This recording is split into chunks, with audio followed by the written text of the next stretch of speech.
પાદરામાં પાતળિયા હનુમાનજી મંદિરમાં આજથી શ્રીમદ ભાગવત સપ્તાહ જ્ઞાન યજ્ઞ કથાનો શુભારંભ કરવામાં આવ્યો છે, જે ઉપલક્ષ્યમાં ભવ્ય શોભાયાત્રા અને પોથીયાત્રા નીકળી હતી। દર વર્ષે પાદરાના પાતળિયા હનુમાનજી મંદિર ખાતે શ્રીમદ ભાગવત સપ્તાહનું આયોજન કરવામાં આવે છે। આ વર્ષે પણ રામનવમીના પાવન પર્વે શ્રીમદ ભાગવત સપ્તાહનો શુભારંભ કરવામાં આવ્યો છે, જેના ભાગરૂપે આજે ભવ્ય પોથીયાત્રાની શોભાયાત્રા નીકળી હતી, જેમાં પાદરાના ભૂપેન્દ્ર પટેલને ત્યાં ભવ્ય પોથીયાત્રાનું પૂજન કરવામાં આવ્યું હતું। જે પ્રસંગે પાદરાના ધારાસભ્ય ચૈતન્યસિંહ ઝાલા, બરોડા ડેરીના ચેરમેન દિનુ મામા, પૂર્વ ધારાસભ્ય જસપાલસિંહ પડિયાર તથા અગ્રણીઓ ખાસ ઉપસ્થિત રહ્યા હતા। આ પોથીયાત્રામાં વલસાડના સુપ્રસિદ્ધ કથાકાર પરમ પૂજ્ય શ્રી રંગ અવધૂત મહારાજના ઉપાસક પૂજ્ય રાકેશભાઈ જોશી કથાનું રસપાન કરાવશે।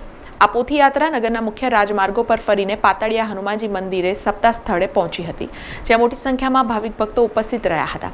આ ઉપરાંત મંદિરમાં પીવાના પાણી માટે વોટર કુલર આપનારા દાતા તેમજ કથાકાર દ્વારા વોટર કુલરનું લોકાર્પણ કરવામાં આવ્યું હતું અને દીપ પ્રગટાવી શ્રીમદ ભાગવત કથાનો શુભારંભ કરવામાં આવ્યો હતો।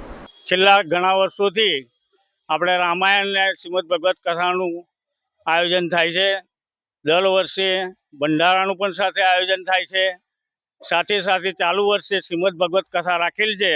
એમાં આપણે રાતના પણ હનુમાન ચાલીસાના સુંદરકાંડના પાઠો થાય છે। ચૈત્રી પૂનમને દિવસે રાત્રે 108 હનુમાન ચાલીસાના પાઠનું પણ આયોજન થવાનું છે ને રાખ્યું છે, અને બાકીના દિવસો પણ ભજનો ને એનું આયોજન રાખેલું છે। તારીખ 13 ને દિવસે 12 તારીખે પૂર્ણાહુતિનો કાર્યક્રમ છે અને 13 તારીખે ભવ્ય ભંડારાનું પણ આયોજન છે। દરેક ભક્તો ભાવિએ ગ્રામજનોએ પાદરાના સંગમાણા પધારવા વિનંતી।